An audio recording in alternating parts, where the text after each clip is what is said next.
Hello everyone. We are here with the concept of the interpretation of the elasticity. This is a very important topic because we learned that in the last class what is the elasticity. That's means simple, the change in quantity with respect to change in prices. So this is, we find out the number, and this is showing that how much the elasticity, that means how much this demand of quantity is elastic with the prices. यहाँ पर हम इसको further एलिब्रेट करेंगे कि how elasticities can be interpreted, in which term, and what are the different natures of the elasticities. We learned that the answer of the elasticity of the price elasticity of demand is negative. So अगर elasticity का answer आपने देखा था कि वो एक negative figure आ रही है, जैसे -2.1 मिसाल के तौर पे, या आप यूँ कह सकते हैं कि -0.72. So this is a different answers. This negative answer is basically showing that this is basically the price demand elasticity. Number one. Later on we established that कि हम इसके आंसर को अगर इग्नोर कर दें तो answer is just showing that this is the price demand relationship so negatively sloped है, कि एक चीज़ के बढ़ने से दूसरी चीज़ में कमी वाक़ होगी, नंबर वन. लेकिन इसका जो मैग्नीट्यूड है अभी हमने उस पर बात करनी है कि ये मैग्नीट्यूड कैसे डिफाइंड हो सकता है, ये कैसे इंटरप्रेट हो सकता है, कि हमें इसको क्या करना है. सो हम देखते हैं कि पॉसिबिलिटीज़ क्या क्या हो सकती हैं इलास्टिसिटी की. सो इलास्टिसिटी की जो पहली पॉसिबिलिटी हो सकती है कि इलास्टिसिटी का आंसर आपके पास जो आ जाए वो आ जाए, लेट्स सपोज -1, एग्जैक्टली -1 आ जाए. एक पॉसिबिलिटी और हो सकती है कि इलास्टिसिटी का आंसर आपके पास जो है वो लेस देन -1 आ जाए. एक पॉसिबिलिटी और हो सकती है कि इलास्टिसिटी का आंसर आपके पास जो है वो ग्रेटर देन -1 आ जाए. अब ओके फाइन, अब हमें एक कॉन्सेप्ट को पहले डिस्कस करना है, -1 को. अगर -1 की आप बात करते हैं, सो -1 मीन दैट कि change in quantity and change in prices are equal, in which sense the negative sign is showing that the one thing will increase and second thing will decrease. So if the 1% increase in the prices will lead to the 1% decline in the quantity demand, so the answer of the elasticity will be the -1, exactly -1. So this is a very simple interpretation. That's mean the prices and quantity is changing with the same proportion same है. 1% increase in price, 1% decline in quantity demand. If the answer of elasticity less than -1, अब देखें यहाँ से confuse नहीं होना है हमने. Less than -1 क्या होता है? लेस देन -1 की मतलब कि लेस देन -2 लेस देन -1 है, लेस देन -3 लेस देन -1 है, लेस देन -2.7 लेस देन -1 है.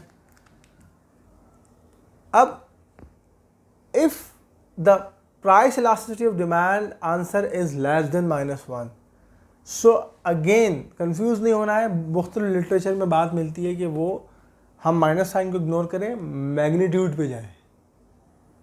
मैग्नीट्यूड मीन एब्सोल्यूट वैल्यू 2, 3, 4, तो वो 1 से बड़ा है. Okay, that's mean. और अगर प्राइस इलास्टिसिटी डिमांड के कॉन्सेप्ट के तहत आना है तो that's mean simple statement that कि if the elasticity is less than -1, इन सब कंडीशंस में हम ये कंक्लूड कर सकते हैं कि आपकी जो डिमांड है, यानी प्राइस डिमांड रिलेशनशिप जो आपका बन रहा है वो आपका इलास्टिक है. जो मैंने लास्ट लेक्चर में भी एक बात कही थी कि actually answer of elasticity determine that कि whether the demand is elastic और नॉट. सो अगर इलास्टिसिटी का आंसर लेस देन -1 है, या इन अदर वर्ड्स उसका मैग्नीट्यूड 1 से बड़ा है, सो उस कंडीशन में आपका जो डिमांड कर्व है वो इलास्टिक होगा।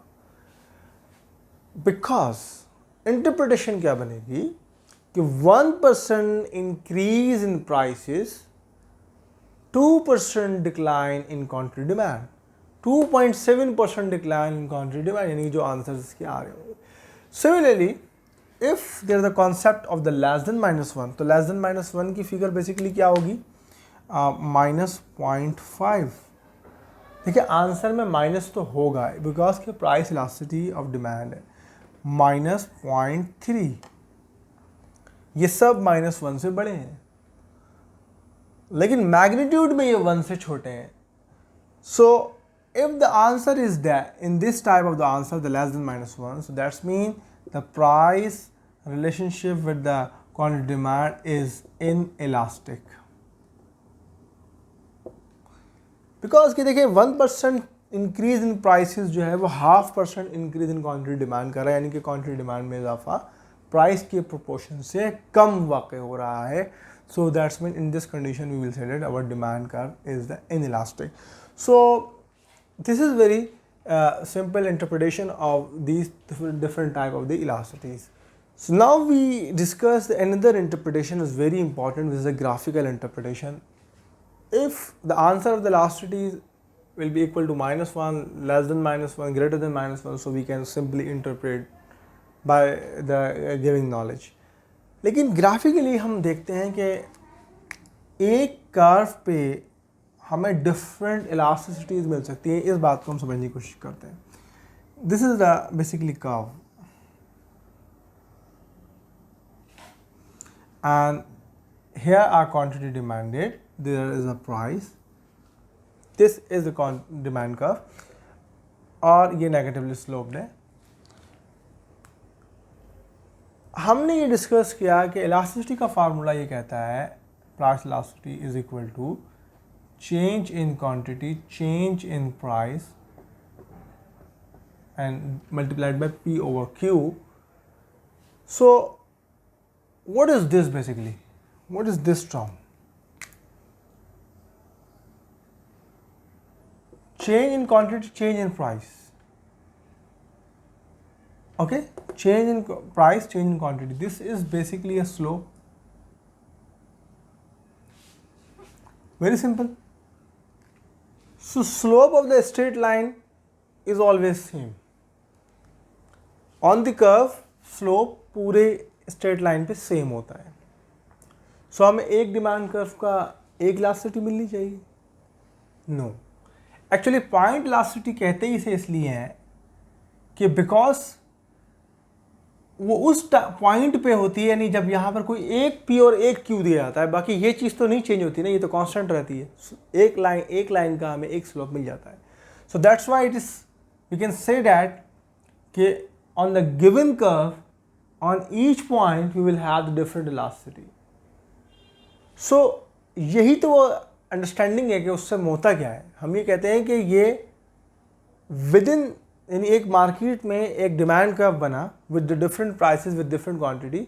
सो हम ये कहते हैं कि किस प्राइस पे और किस क्वांटिटी डिमांड पे डिमांड इलास्टिक है, किस पॉइंट पे इनइलास्टिक हो जाती है, किस पॉइंट पे ज़्यादा होती है।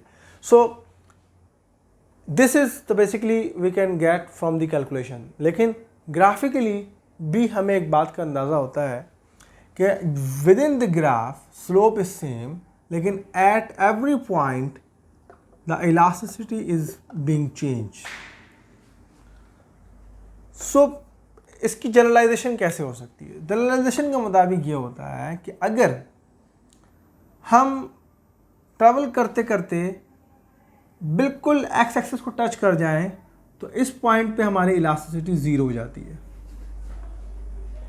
और अगर ट्रैवल करते करते हम वाई एक्सिस पे टच हो जाएं तो इस पॉइंट पे हमारी इलास्टिसिटी इनफाइनाइट हो जाती है। ये वही टर्म्स है जो हमने डिस्कस की थी कि परफेक्टली इनइलास्टिक और perfectly elastic. So on the curve in between these 2 points हमें कहीं ज़रूरी नहीं एग्जैक्टली मिड में, कहीं पर भी हमें सेंटर में या आगे पीछे हमें एक पॉइंट मिलता है जिस पॉइंट पे इलास्टिसिटी हमारी नेगेटिव हो जाती है, नेगेटिव -1 कंप्लीट हो जाती है। वो ये पॉइंट बता रहा होता है कि हमें इक्वल प्रोपोर्शंस के साथ चेंजेस का सामना करना पड़ेगा, यानी 1% increase in prices, 1% decline in the quantity demanded will be observe. इन तमाम पॉइंट्स पे इलास्टिसिटी इसके दरमियान रहती है। यहाँ से इलास्टिसिटी हमेशा नीचे रहेगी -1 से, यानी कि -1 से मुराद ये है कि अगेन -1 से आंसर बड़ा आ रहा होगा, यानी -1 से आंसर बड़ा होता है -0.5, 0.3, तो यही कॉन्सेप्ट है। लेकिन इन टर्म ऑफ मैग्नीट्यूड वो 1 से छोटा होगा, और इससे ऊपर इलास्टिसिटी आपकी -1 से छोटी आ रही होगी। माइनस से छोटी का मतलब ये कि -2, -3 एंड -4। तो यहाँ पर तमाम जगह पे तो हमारा जनरल रिस्पॉन्स हो गया कि इस एरिया में आपका कर्व जो होगा वो इलास्टिक होगा, और इस एरिया में आपका कर्व जो होगा वो इन इलास्टिक होगा। So the elasticity is change curve to curve and elasticity is change on the curve as well. तो ये हमें बेसिकली इंटरप्रेट करना था। उसका रीज़न भी हमने जाना कि इसका रीज़न ये है कि इलास्टिसिटी का फार्मूला शो करता है कि आपके पास इसमें एक जो कंपोनेंट है वो स्लोप का है, एक कंपोनेंट आपका पॉइंट का है। स्लोप तो लीनियर लाइन पे थ्रू आउट सेम रहता है, तो what changes basically point P and Q changes, क्योंकि हर पी पे आपको एक नई क्वांटिटी मिलती है तो वो एक पॉइंट बन जाता है, और जब वो उसको मल्टीप्लाई और डिवाइड करते हैं तो हमें उसकी एक नया रिस्पॉन्स यानी कि नई इलास्टिसिटी मिलती है। So this is basically the response that के हम उसको ये कह सकते हैं कि हमारी प्राइस कहाँ पर ज़्यादा इलास्टिक होगी और कहाँ पर हमारी प्राइस जो है वो इनइलास्टिक होगी। यहाँ पर मैं एक और कॉन्सेप्ट का आपको देना चाहूँगा जो लिटरेचर में आपको मिलता है, arc elasticity and point elasticity. क्योंकि हमने पॉइंट को डिस्कस किया, पॉइंट वी शोइंग दैट कि एक स्पेसिफिक पॉइंट पे एक स्पेसिफिक क्वांटिटी पे हमें, जैसे मिसाल के तौर पे ये पॉइंट, जब इसकी बात करेंगे तो ये एक ख़ास क्वांटिटी होगी और एक ख़ास प्राइस होगी, तो यहाँ पर जो आंसर होगा वो मिलेगा। Arc mean that very simple, when we are taking the elasticity of the ranges, that's mean we are saying that arc elasticity mean के एक प्राइस है उसकी P1 to P2 यानी रेंज दे दी आपने Pn, और यकीनन जब आप मुख्तलिफ प्राइसेस देंगे तो वो Q1 से Qn तक जाएगी। उससे क्या आपको बेसिकली मिलता है, आपको एक ये स्टैटिस्टिकल कॉन्सेप्ट इसके बीच में आ जाता है, और उसका मतलब ये होता है कि आपको एक एवरेज रिस्पांस मिलता है पूरे कर्व का। तो वेरी सिंपल, इसमें कोई रॉकेट साइंस नहीं होती इजाफी, सिंपल यही फार्मूला यूज़ होगा। यहाँ पर प्राइस का और क्वांटिटी का एवरेज ले लिया जाए। अगर हम ये कहते हैं कि एक स्पेसिफिक पोर्शन पे हमें आप बताएं यहाँ से लेकर यहाँ तक कि ओवरऑल इलास्टिसिटी किस तरह बिहेव कर रही है, तो इस पोर्शन से लेकर यहाँ तक बेसिकली डिफरेंट प्राइसेस हैं, और इस पोर्शन से यहाँ तक डिफरेंट कमोडिटीज़ हैं। तो इन पूरी प्राइस का एवरेज लेके पी बार कर लें, और इस तमाम क्वांटिटीज़ का एवरेज लेके क्यू बार कर लें, और अगेन उन दोनों का आप चेंज ले लें विद द प्रीवियस से, तो यहाँ पर आप प्लग करेंगे तो आपको जो इलास्टिसिटी रिसीव होगी वो होगी arc elasticity. This is the point elasticity and arc elasticity.